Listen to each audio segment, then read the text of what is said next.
후서입니다. 데살로니가 후서 보시죠. 데살로니가 후서.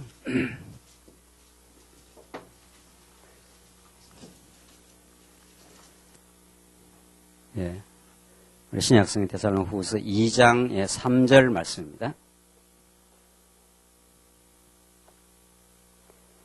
찾으신 줄 알고 봉독 드리도록 하겠습니다. 신약성경 데살로니가 후서 2장 3절 말씀입니다.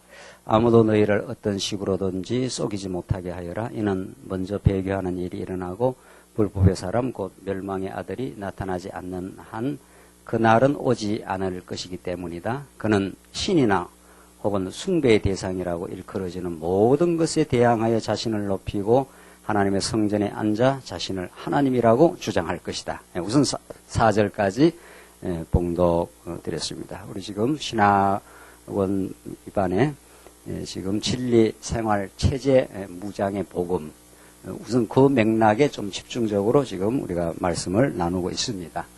물론 성경 전체가 다 진리 생활 체제에 관한 말씀입니다. 실제로 성경 크게 봐서 진리를 우리에게 가르쳐주는 말씀이고, 이 진리라는 기관차가 나가면 반드시 생활이 자기 중심에서 하나님 중심으로 바뀌게 됩니다. 자기 중심의 삶을 살아가던 삶은 절대로 남을 섬기지 않습니다. 남을 이용하거나 혹은 남을 오히려 착복하거나 뭐 이런 그 타락한 본성의 삶을 살겠죠. 그러나 하나님께서 진리 되신 하나님을, 예수 그리스도의 진리를 가르쳐주면 나 중심의 삶이 하나님 중심의 삶으로 변화 과정을 반드시 거치게 되죠. 이게 하나님이 하시는 일입니다. 이게 성령께서 오셔서 하시는 일인 거죠.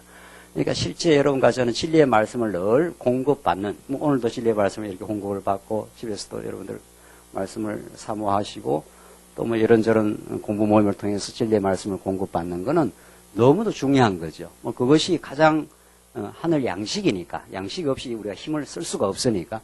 그래서 진리에 공급되면 반드시 죽는 날까지 이 일이 일어납니다. 실제 죽는 날까지 나 중심의 삶, 타락한 자기 중심의 삶으로부터 하나님 중심의 삶으로, 즉 하나님 중심의 삶이란 말 속에는 언제나 우리가 이제 좀 균형 있게 말씀을 이해할 필요가 있잖아요. 하나님 중심의 삶이라는 건 타자 중심의 삶을 뜻합니다.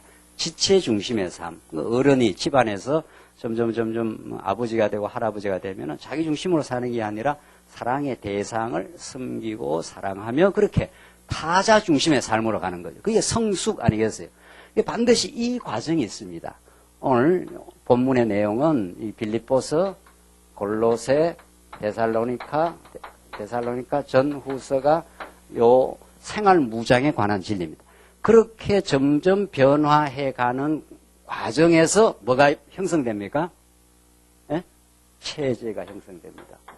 그러니까 실제로는 우리가 분리해서 이렇게 설명할 때 논리적으로 진리, 그 다음 생활, 이렇게 체제 설명하지만 우리의 실제 신앙의 사태는 이게 한 덩어리로 돌아가고 있습니다.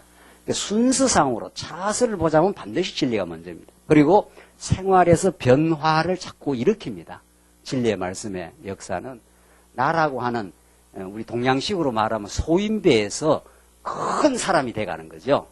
아주 자기 중심의 작은 사람에서 점점 하나님 중심의 큰, 너희가 마음을 넓혀라, 고린도전후서에 그러잖아요. 좀 큰 사람이 돼야 많은 사람을 이해하고 포용하고 수용하고 용서하고 이러면서 그러한 하나님 나라 체제가 형성되는 거예요. 이때 체제는 너무도 중요해요.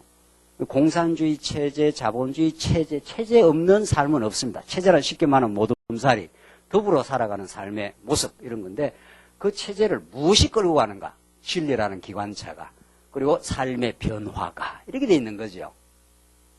그러니까 이 지금 기본 공식은 이렇게 우리가 많이 묵상할 수 있는 기본 틀입니다. 하하, 그렇구나. 우리가 이른바 체제 개혁 혹은 체제 변화를 우리가 기하기 위해서 여러 해 지금 왔는데, 그 자체도 물론 중요하지만은 언제나 체제가 성숙되려면, 더 하나님 중심이 되려면 언제나 이전보다 더 진리를 깊이, 이전에 깨달았던 정도가 아니라 이론적으로 말씀만 깨닫는 게 아니라 삶 속에서 깊이 깨달아가는 그 과정을 빌립보, 골로새, 데살로니가 전후서가 너무도 곡절하게 가르쳐 줍니다. 어떻게 복음의 진리가, 예수는 그리스도라 하는 진리가 데살로니가 교회를, 빌립보 교회를, 골로새 교회를 어떻게 바꾸어내고 있는가 하는 그 메시지, 그 바꾸어내는 걸 통해서 예수는 그리스도라는 걸 증명하고 있는 거죠. 그러니까 여러분과 제가 이 말씀을 들으면, 오늘 이 말씀을 들으면서 데살로니가 여기 후서를 지금 공부하는데 거룩한 생활입니다. 거룩한 생활을 열심히 잘해보자 이런 뜻이 아니잖아요. 거룩한 생활로 인도하시는 예수는 그리스도 이런 뜻입니다. 거룩한 생활은 우리가 과거에 아주 꿈도 못 꿨던 사람입니다. 왜냐하면 나 중심, 부패한 타락한 자기 중심은 거룩한 생활이 절대로 아닙니다. 세속적 생활인 거죠. 그 세속적 생활에 살아갔던 우리를 전적으로 하나님 중심의 거룩한 생활로 인도하는, 거룩한 생활의 모습이 어떤가 이렇게 나옵니다. 이제 데살로니가 전후서에 나오잖아요. 이렇게 하나님이 만들어 가겠다는 하나님의 언약 성취의 의지입니다. 하나님의 언약 성취에 살아 계심이라는 말이죠. 오늘 이 데살로니가 후서가. 그래서 데살로니가 후서로 이제 들어가 보십시다. 우리 데살로니가 전서가 이제 전서가 거룩한 생활의 그 요소가 데살로니가 전서고 전 후서가 있는데 거룩한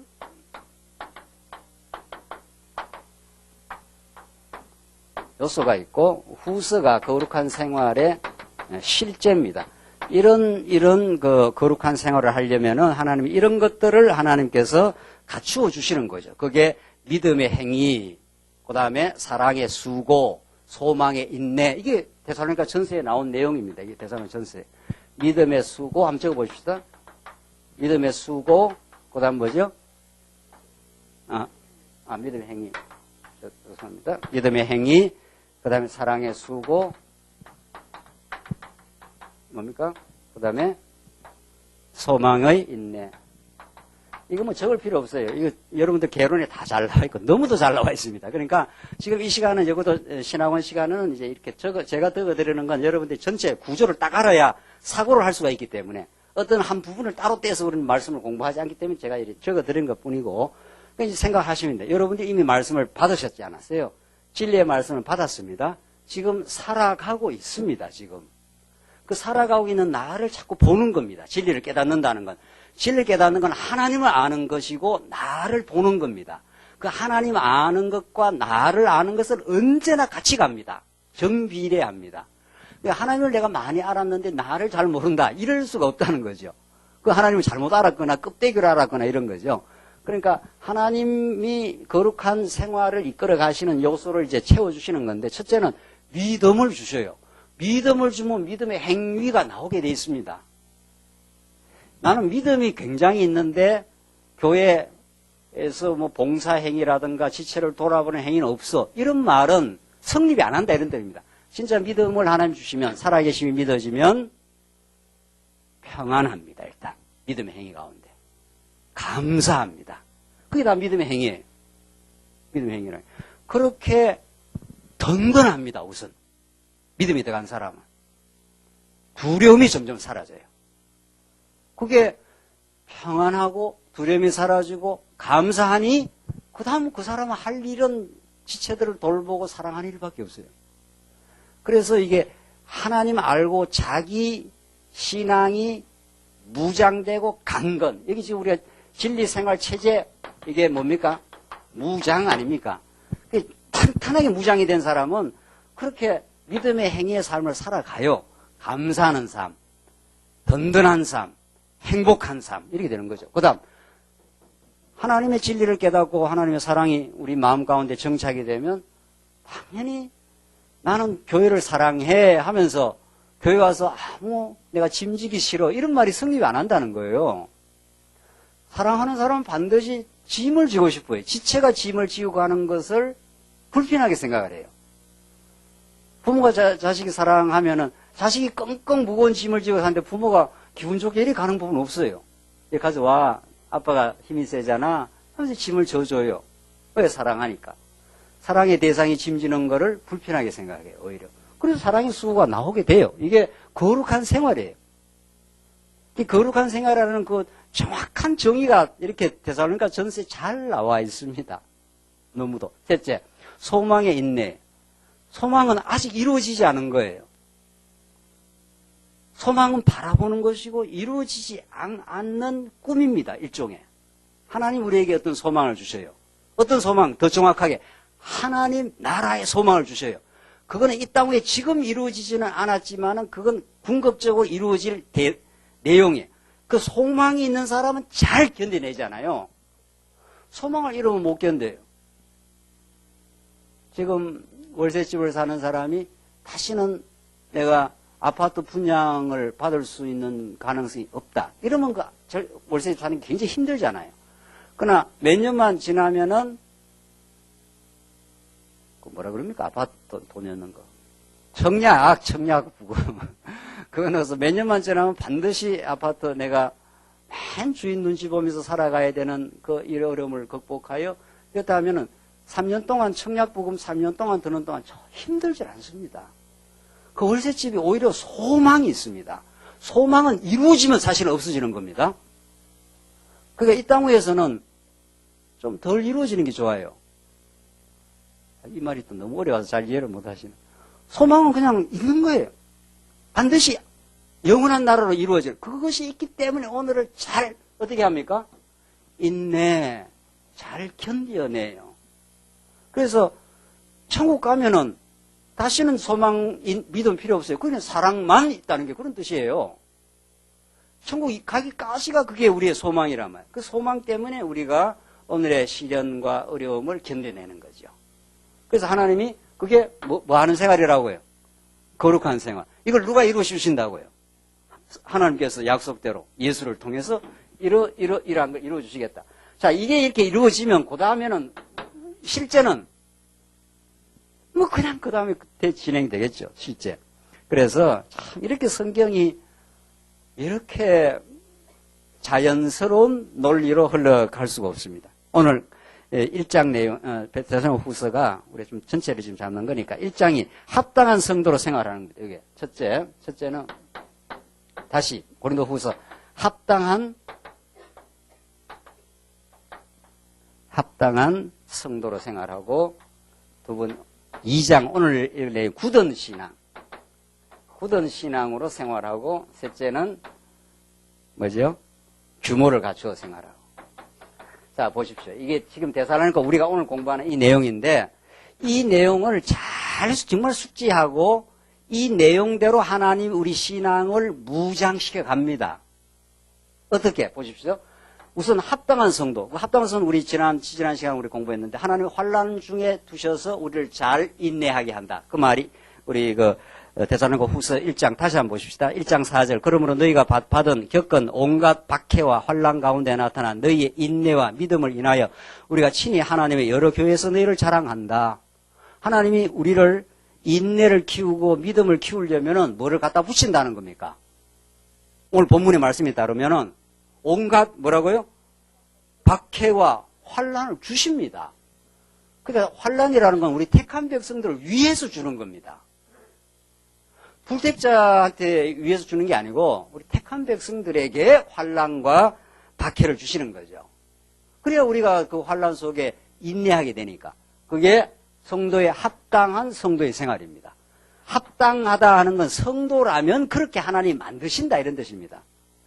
그러니까 박해와 환난은 피해갈 수가 있는 게 아닙니다. 또 피해지지도 않습니다. 왜? 하나님의 선물이니까 그게. 뭐 하는 선물이니까? 인내와 뭐를 만들어내는 믿음을.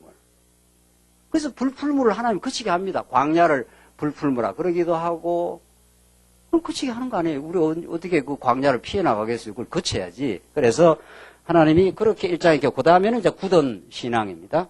굳은 신앙. 이렇게 하나님께서 점점 우리를 강건하게 무장을 시키고 나면 그 다음에 진짜 굳은 믿음으로 오늘 2장 1절 내용이죠.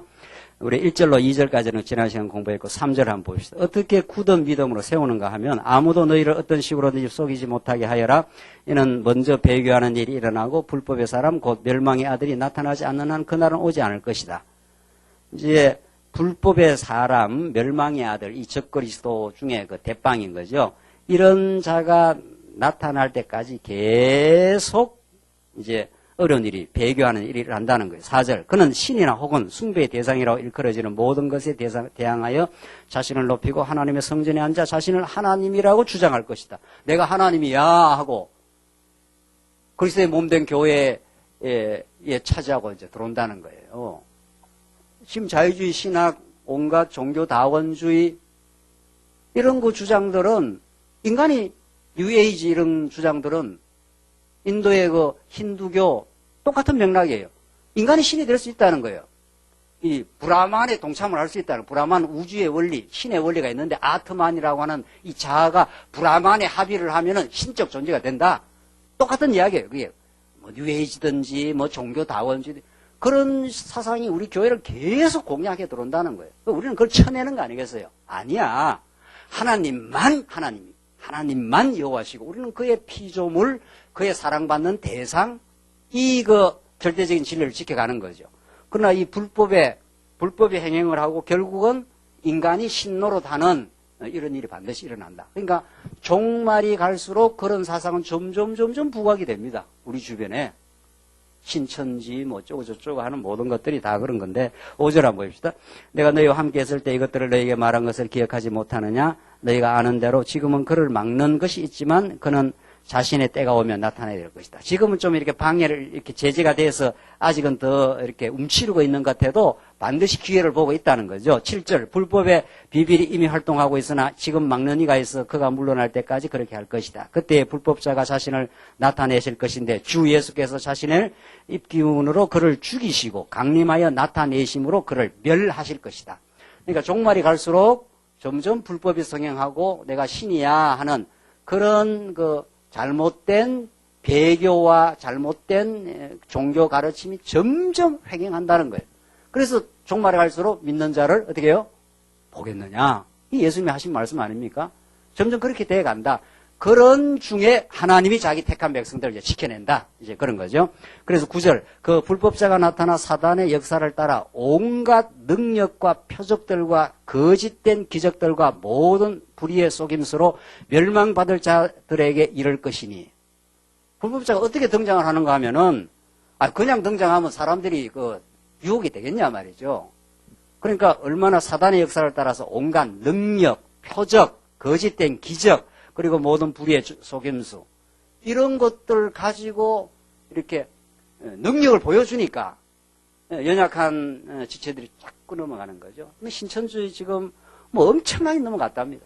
신천지에 대한 고발하는 그것이 유튜브에 좀 올라온 걸 아직은 제가 보지는 못했는데 뭐 엄청나게 넘어간답니다. 지금 그 허무맹랑한 교리에 그러니까 그만큼 우리 말씀운동교회가 자연조항교회가 하나님이 여호와라는 이 진리를 굳건하게 이렇게 지키고 이게 존속하는 것 이 자체가 진리 지킴이에요. 사실은. 얼마나 많은 사람들이 기준이 없거든요. 그러니까 뭐라 몇 마디 하면은 그것도 말이 되네 하고 넘어간다는 거 아니겠어요. 그래서 예수님 이 지금 사도 바울 당시에도 그랬고 앞으로도 그럴 것이다 이런 겁니다. 10절 모든 불의의 속임수로 멸망받을 자들에게 이를 것이니 이는 그들이 구원을 받기 위하여 진리의 사랑을 받아들이지 않았기 때문이다.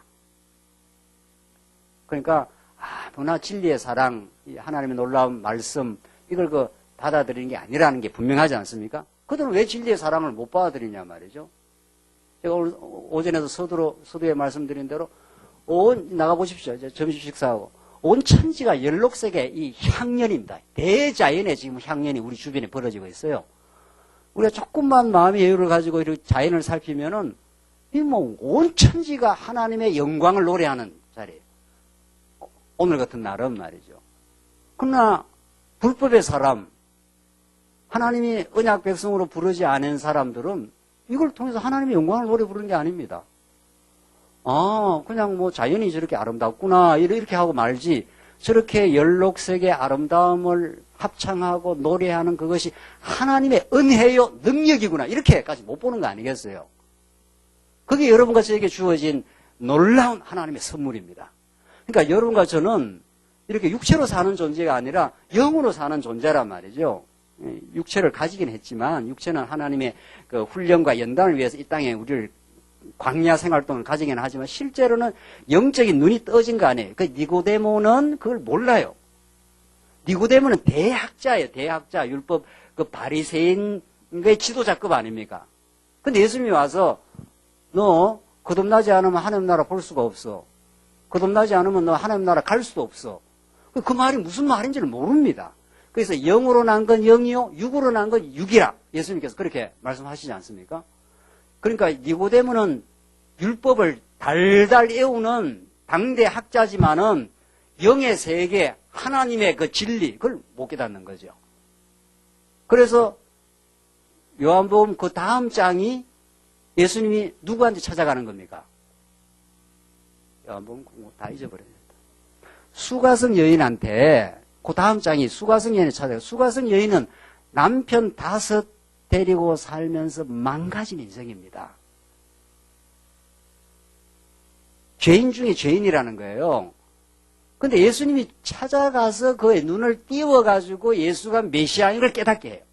그러니까 대당대 학자는 예수님이 찾아왔는데 가르쳐줘도 못 알아듣고, 이 뭐 죄인 중에 죄인인 이 수가성 여인, 남편 5 갈아치우면서 뭐 완전히 헌신작처럼 걸레가 된 이 인생에게는 예수님이 찾아가서 하늘의 진리를 가르쳐주지 않아요. 여러분과 제가 그런 겁니다. 그래야 우리가 은혜가 넘치는 겁니다. 우리가 이렇게 은혜를, 말씀을 깨닫고 이 진리가 깨달아지는 거는 우리가 무슨 이승의 능력이 있어 이렇게 잘 깨닫는 게 아니라는 거예요. 그래서 진리의 사랑을 받아들이지 않았기 때문이야, 너희들은. 그래서 망해. 근데 여러분과 저에게는 진리, 그 하나님의 사랑을 다시 깨달아 가는 거예요. 그 넘치는 은혜의 폭포수 속에 들어와 있는 거죠. 그걸 깨달아야 우리가 감사하는 거죠. 그래서 11절, 그러므로 하나님께서 미혹의 세력을 그들에게 보내셔서 그들이 거짓된 것을 믿게 하셨다.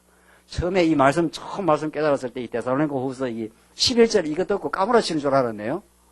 야, 이거 뭐 하나님께서 못 믿을 자는 못 믿도록 하나님께서 미혹의 영을 역사해가지고 뭐라고 그럽니까? 다시 한번 보십시오. 미혹의 세력을 그들에게 보내서 그들이 거짓된 것을 어떻게 한다고요? 믿게 해줘요. 그렇게 그 믿게 하면 그 어두움의 세력에 빠져서 믿는 거고, 이런 것은 거기서 건져내가지고 빛의 자녀가 되게 하고 진리를 깨닫게 한 겁니다. 이걸 하나님이 주권적 은혜라 그럽니다. 언제 우리가 이렇게 말씀을 잘 깨달았던 사람들이 아니잖아요. 은혜지. 그래서 우리가 정말 이 시대의 이 진리의 우월성을 우리가 강조를 하지만 우리가 진리의 우월성을 우리가 편성하는 사람들이 아닙니다. 우리처럼 미물이고 만물의 지기 같은 인생들이기 때문에 우리에게 하나님의 그 놀라운 진리의 우월성을 드러내기 때문에 더 감사할 내용이지, 우리가 그 진리의 우월성에 편성해서 다른 교회를 함부로 평가하거나 다른 말씀 못 깨는 너희들은 이 말씀 모르지, 이럴 때가 아니라는 거예요. 만약 그런 게 있었다면 그는 하나님 앞에 잘못했습니다 이렇게 해야 될 때지요. 지금이야말로 우리가 언제 그렇게 똑똑하고 잘 깨달을 수 있어서 잘 깨달았냐 말이죠.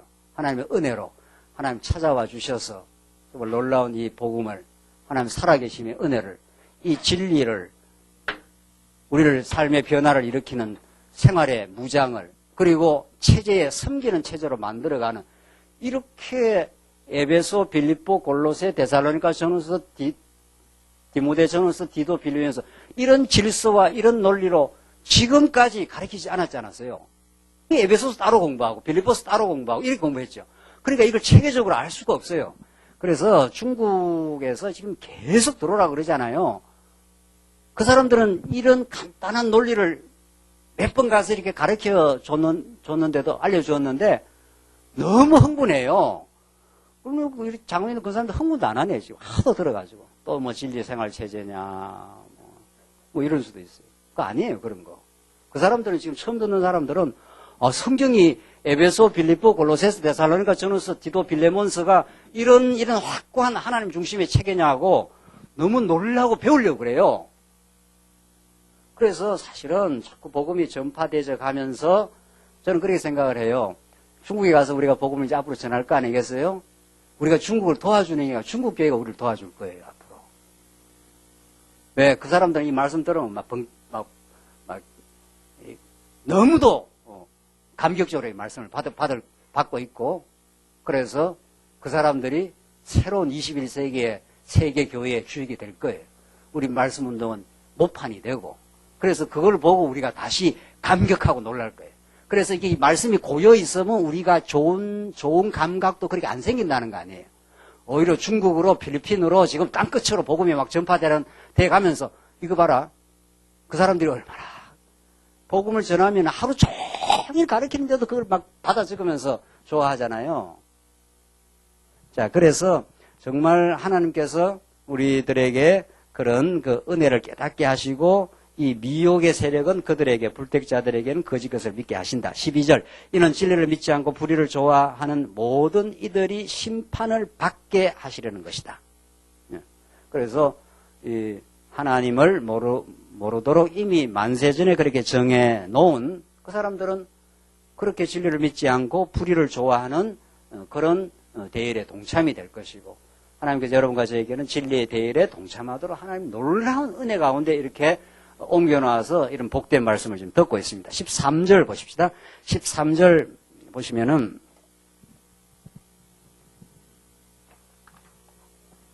13절 13절로 17절은 형제를 위한 감사와 권고를 경한 소원을 가지고 생활하도록 이렇게 권면하는 장면인데 13절로 17절 그러나 주께 사랑을 받은 형제들아 우리가 너희를 인하여 항상 하나님께 마땅히 감사해야 되는 것은 하나님께서 너희를 처음부터 택하셔서 성령의 거룩하게 하심과 진리를 믿음으로 구원을 받게 하셨기 때문이다. 그러니까 바울은 주께 사랑을 받은 형제들아 하면서 지금 사도 바울이 지금 예수 그리스도가 이 머리가 되시고 여기 바울이 있습니다. 이 데살로니가 성도입니다. 바울은 하나님으로부터도 놀라운 진리와 은혜를 깨달았고 감사 생활을 했습니다. 이건 근본 내용이고 사실은 교회 생활을 하면서 구체적으로 와닿는 감사는 이쪽에서도 일어납니다. 이쪽에서도. 왜냐하면 하나님은 안 보이시잖아요. 근본 하나님이 주신 말씀을 통해서 바울이 다메섹 도상에서 진리를 깨달았지 않습니까? 이거 내가 완전히 엉터리였구나. 율법주의자였구나. 이렇게 해서 그 복음을 바울은 그 전에 이미 율법을 훤하게 알고 있었기 때문에 알고 있었는데 그게 방향이 잘못 알고 있은 거 아니에요. 그러니까 한번 방향만 확 틀어버리면은 전에 그렇게 많이 알았던 율법이 전부 메시아 언약이구나. 예수가 그리스도임을 가르쳐 주는 거나. 한번 확 틀어버리면 바울은 총체적으로 그냥 변해버린 겁니다. 사실은. 지금 우리 말씀이 그렇게 돼 있어요. 지금 창세기부터 계시록까지 지금 여기 계시는 우리 성도님들은 몇 차례 공부를 했어요. 벌써. 거기에 이제 우리가 내면화되고 체득되는 과정을 지금 우리가 거쳐갈 뿐입니다. 그래서 하나님께서 환난도 주시고 우리 가정에 우리 교회에 어려움을 주시면 한번 전에 들었던 말씀이 전에 널 때리고 싸매신다. 그 다음에 뭡니까? 그 다음. 뽑으시고 심으신다. 또 흩으시고 모으신다. 또 멸하시고 세우신다. 이거 무슨 주문도 아니고 말이죠. 이렇게 애우다 잘 알고 있는 말씀을 실제화시키기 위해서 하나님께서 한번 무슨 일을 확 일으키는 거죠. 맞아 이렇게 되는 거죠. 그러니까 그거에 너무도 하나님께서 살아있음의 증명입니다. 우리한테. 그래서 들었던 말씀이 맞구나 이렇게 되는 거죠. 그렇게 이 실제를 통해서 깨닫게 해요. 여기서 여기로 오는 건 진리 그 자체고 여기서는 하나의 교회의 실제 상황 아닙니까? 사도 바울이 예수 그리스도로부터 진리를 계시의 말씀으로 깨달았습니다. 다메섹 도상에서 어차 이렇게 된 거죠. 하하 이거 전부 메시아가 살아있음. 그 메시아를 통해 하나님의 살아계심이구나. 그렇게 깨닫고 바울은 가는 곳곳마다 그걸 전했습니다. 가는 곳곳마다 전해서 데살로니가 교회가 탄생을 했어요. 그러니까 탄생한 게 바울이 언제 교회를 이렇게 세우려고 작정한 게 아니잖아요. 오히려 교회를 잔해하러 갔지 않습니까? 교회를 핍박하려고 교회를 아주 앞잡이가 돼서 갔지 않습니까? 그런데 그러니까 자기를 하나님이 이렇게 들어 써가지고 교회를 세우는데 이렇게 일꾼으로 사용을 하니까 그건 너무도 실감이 나는 거예요. 이것도 좋지만 이걸 깨닫고 진리를 깨닫고 아하 이거 구약 전부가 메시아 언약이구나 하는 진리의 깨달음도 엄청 그 기쁨과 감사지만 나를 통해서 하나님이 사랑하는 사람들 아닙니까? 하나님이 사랑하는 사람들을 찾아 그들을 격려하고 그들을 세우는 교회의 일꾼으로 나를 쓴다는 건 너무도 놀라운 실감나는 거죠. 그래서 여러분과 저로 하여금 교회 세우는 일에 봉사를 하게 한다든가 선교지를 가서 복음을 전하다든가 이렇게 하는 거는 뭐 하나님이 능력이 없어 여러분과 저를 쓰겠습니까? 제가 중국 선교를 늘 기도를 하고 생각을 하는데, 하나님이 그 중국 큰 땅에 우리가 아니면은 중국이 복음화가 안 되겠습니까? 하나님이 지금도 중국 예수 믿는 사람들 전부 성경신학 잘 깨닫도록 하라, 이렇게 명령만 하면 다 깨달아 버립니다. 하필 우리나 말이죠. 그래서 그런 일에 동참하고 교회를 세우는 일에 봉사하고 우리 장로님들이나 다 뭐 일하지 않습니까? 우리 수사님들이 다 이런저런 뭐 합력기구도 들어가시고 그걸 하면서 실제 살아계심을 느낍니다. 야, 내가 어쩌다 이렇게 교회를 세우는 일에, 성도들을 사랑하는 일에, 복음을 전파하는 일에 이렇게 쓰임을 받을까? 이래서 이게 실감이 나는 겁니다. 이건 실감이 안 난다 이런 뜻은 아니에요. 이것도 실감 나요. 말씀 깨닫는 게 얼마나 리얼합니까, 말씀이. 언약 성취의 말씀, 논리적인 이런 말씀, 이것도 좋지만, 이 실제로 교회를 섬겨보고, 선교를 하는 일에 우리가, 쓰임을 받고, 합력기구를 이렇게 일하면서, 진짜 하나님 나를 이렇게, 하나님의 나라를 이 땅에 세우는데, 교회를 세워가는 일에, 그래서 이렇게 실감이 나서 바울은 감사가 넘치는 거죠. 그렇잖아요. 그래서 자꾸 이런 우리가 교회를 자꾸 열심히 해야 됩니다, 이런 말이 아니라 이렇게 복음을 깨닫고 자꾸 동참을 하시고 이렇게 하면 더 이렇게 마음에 기쁨이 생겨요. 그래서 13절, 그러나 주께 사랑을 받는 형제들아 우리가 너희를 인하여 항상 하나님께 마땅히 감사해야 하는 것, 이래 돼 있어요. 그 바울은 언제나 데살로니가 성도들이 마음속에 품은 사랑의 대상, 자식처럼 그들을 생각하면서 이렇게 감사해요. 야, 이렇게 하나님이 나를 통해서 데살로니가 교회 복음을 전했는데 그들이 환난 중에도 잘 견뎌내거든요.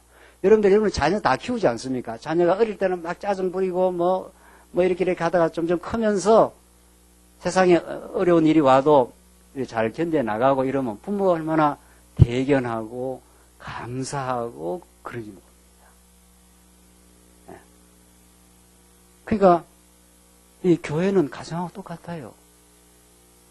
이 사랑의 공동체이기 때문에. 그러니까 점점 우리가 성숙한다는 거는 자꾸 이렇게 섬길 기회가 생긴다는 거고 또 실제로 그렇게 하면서 뿌듯하고 감사합니다. 어제 대청소의 날 아니겠어요?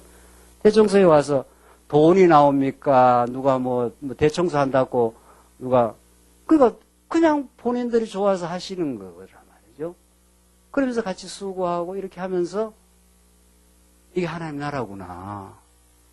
내가 무슨 세속적인 유익이 없는데도 오히려 시간과 애를 써서 이게 교회를 깨끗하게 해서 성도들이 와서 말씀 잘 들을 수 있는 그런 공간을 만드는 조그마한 봉사 아니겠어요? 그런 조그마한 봉사지만 그게 잔잔한 행복입니다, 사실은. 그게 성도를 실제로 섬기면서 하나님의 살아계심을 느끼는 겁니다. 여러분들이 무슨 청소부가 아니잖아요.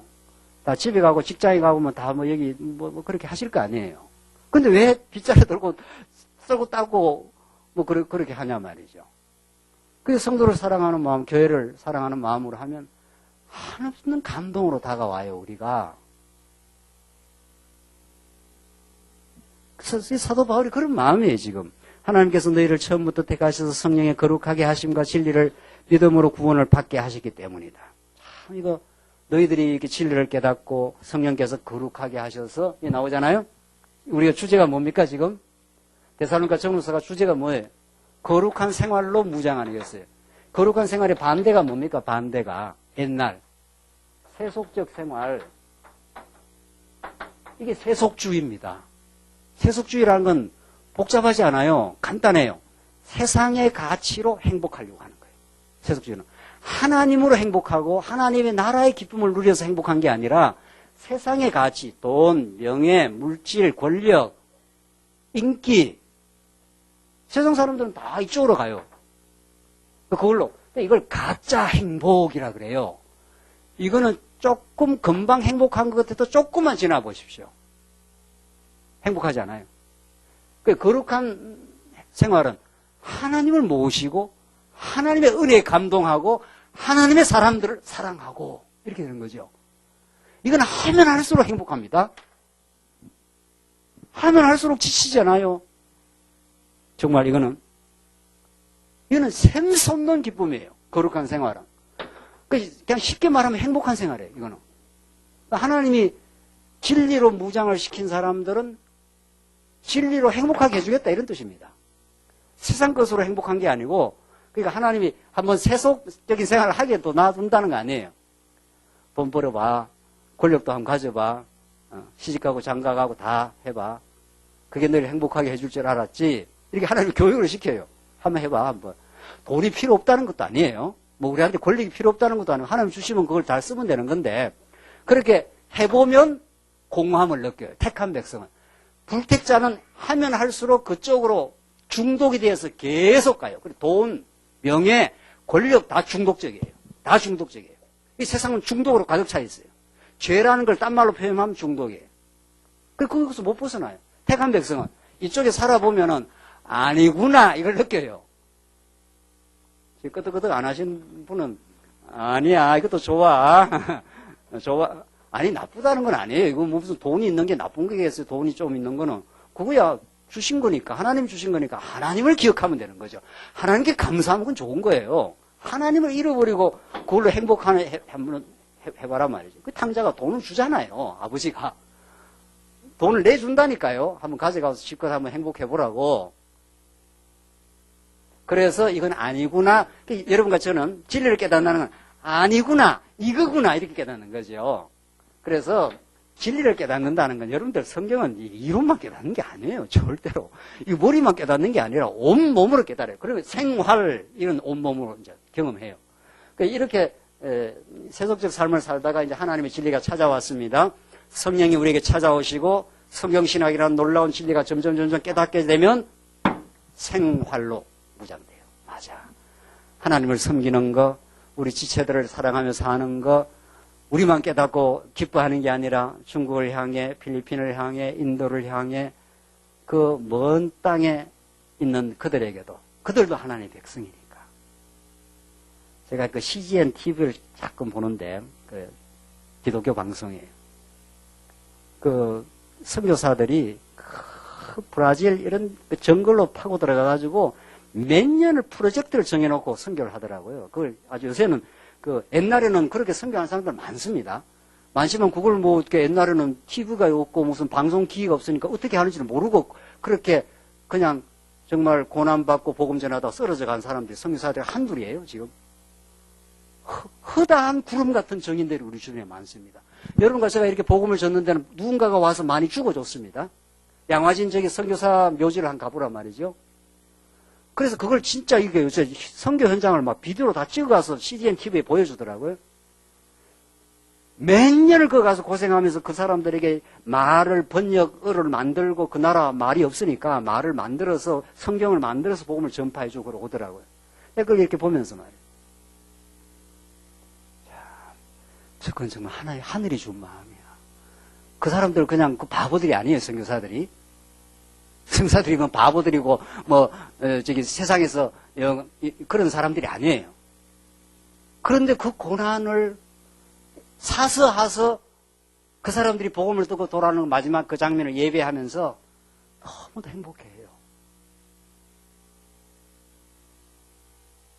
그래서 이게 진리를 깨닫는다는 게 이런 생활의 가치관의 변혁을 일으키고 그래서 정말 남은 삶은 섬기는 체제로 복음을 위해서 우리가 함께 땀 흘리고 수고하는 삶으로 우리 앞에 나왔잖아요. 사랑의 수고로.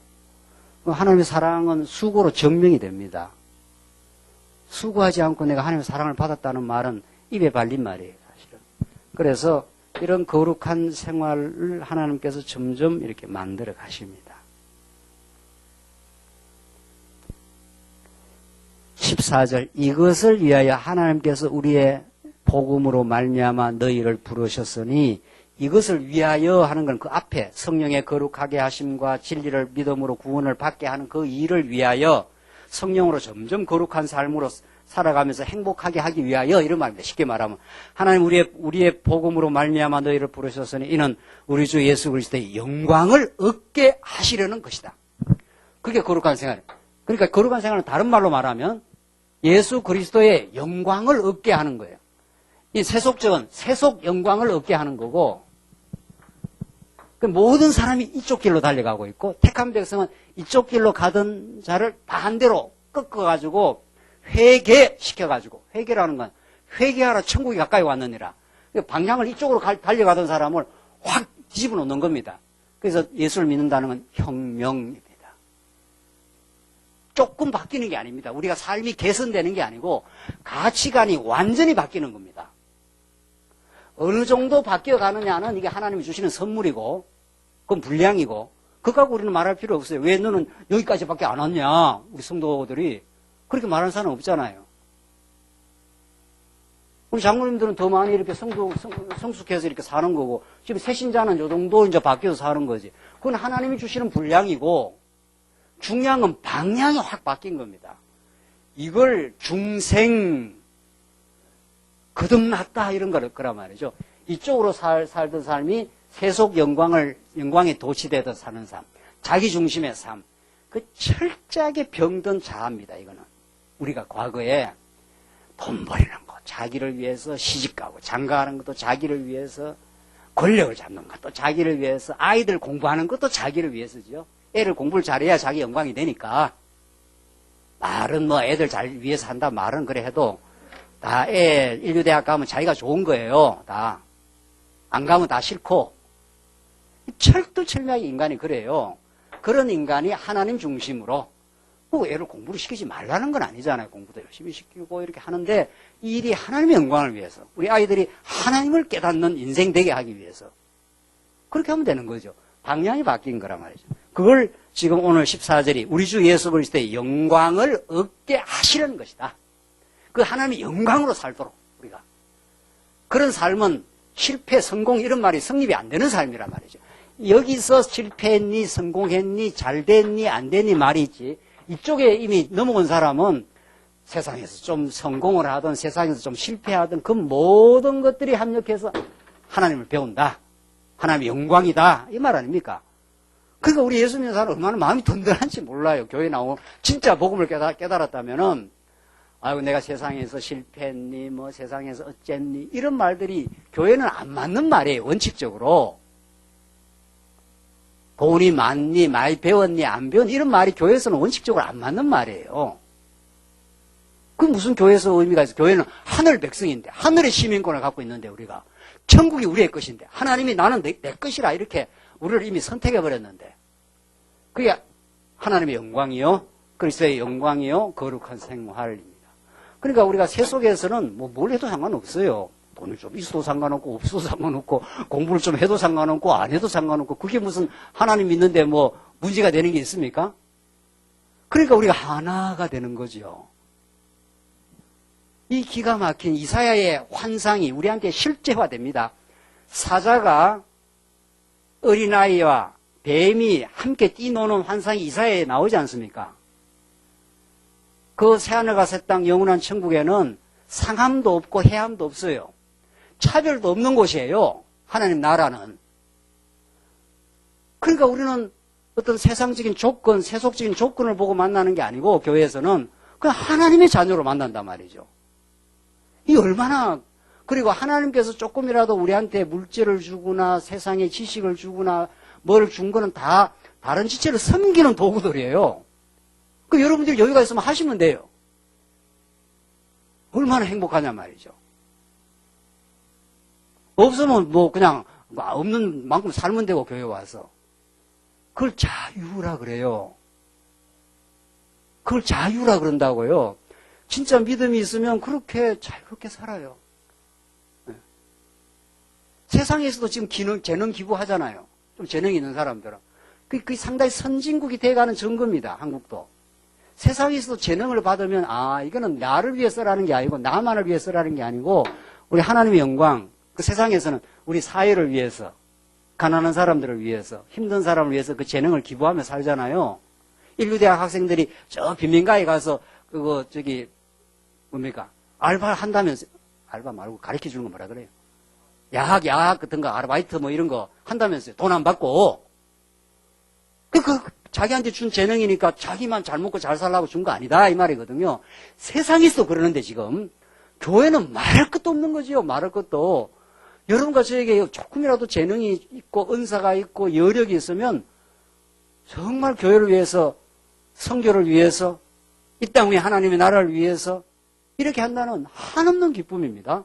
그리고 여러분과 저의 자녀들이 보고 있습니다.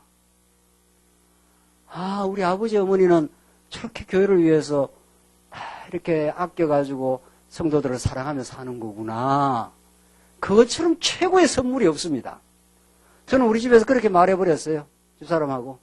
우리 아이 하나라고 하나님 주신 귀한 선물이 있는데 우리가 얼마나 교회를 섬기며 행복해하며 해외 선교하며 사는 것이 아빠는 엄마는 너무도 행복해. 저는 너무도 어리석게 싸운 적도 있고 어리석게 산 적도 있고 우리가 진리를 깊이 못 깨달을 때 그렇게 한 적도 많았지만 남은 삶은 이게 너무도 행복해. 교회 섬기고 사는 게. 내가 너한테 줄 수 있는 그 유산은 돈은 내 많이 못 물려줘. 없어 돈. 생각도 하지 마라. 아예. 그러나 하나님 믿는 이 기쁨이 있어. 그리고 성도들을 섬기며 살아가는 이 행복이 있어. 여러분과 제가 그 기쁨의 삶을 살 때 하나님께서 우리 자녀들에게 우리 어린아이들에게 그게 알게 모르게 다 전수가 되는 겁니다. 그게. 교회에 계속 씹어대고 교회에 이렇게 하면 아이들이 뭘 배울 거냐 말이죠. 그래 깊이 생각하고 그 어려움이 있을 때 그걸 믿음으로 잘 소화를 하고 이 시련이 우리의 하나님을 더 의지하게 하는 우리가 하나 되는 정말 우리가 새롭게 우리 자신을 발견하는 그래서 하나님께서 환난과 인내를 주어서 거룩한 생활을 하게 한다고 데살로니가서가 1장부터 지금까지 계속 말하고 있는 거 아니에요. 그러니까 이런 말씀이 성경이 그렇구나 이런 이론적으로 우리 깨달으라는 게 아니고 이게 실제화되도록 그렇게 하나님 하실 거예요. 그래서 심지어 우리 주 예수 그리스도 우리를 사랑하시며 은혜 가운데 영원한 위로와 선한 소망을 주시는 하나님 우리 아버지께서 너의 마음을 뭐라고 했습니까? 위로하시며 이 땅의 모든 택한 백성의 위로가 필요합니다. 세상에 이 땅에 택한 백성이 환난 없는 사람이 없어요. 성도님들 지금 이렇게 한번 깊이 한번 교제를 해보십시오. 제발. 교회 와서 정말 마음을 좀 내놓고 이렇게 교제를 어려움 없는 사람이 없습니다. 한 사람도 없어요. 만약 있으면 그 사람은 뭐라 그래야 돼요? 빨리 천국을 보내든가 빨리 천국을 환생을 시켜 보내버리든가 택한 백성이 아니든가 둘 중에 하나예요. 그래서 하나님의 위로를 받게 하고 자 보십시오. 하나님으로부터 위로를 받는다니까 하나님이 무슨 나타나서 위로합니까? 김 목사야 마음이 힘들지 이렇게 위로하십니까? 물론 말씀을 통해서 할 수도 있어요. 대부분은 뭘 통해서 하셔요? 하나님의 사람들을 움직여요. 그래서 사도 바울처럼 믿음의 백전노장인데 바울은 진짜 믿음의 베테랑급 믿음의 사람 아니겠습니까? 근데 바울은 내가 디모데나 디도를 못 보니까 참 마음이 불편해. 바울이 뭐 믿음이 없어서 그 말 했습니까? 날씨가 너무 추우니까 외투 좀 가져와. 이렇게 이 지체와의 관계를 통해서 복음을 깨닫고 실제 바울이 젊은 디모데한테도 위로를 받습니다. 하나님과 우리가 관계가 잘 됐다는 것은 무슨 우리가 신비주의자입니까? 하나님과 관계만 잘 되면 된다고. 하나님과 진짜 우리가 본독하게 점점 돼간다는 건 지체와의 관계도 잘 돼가는 겁니다.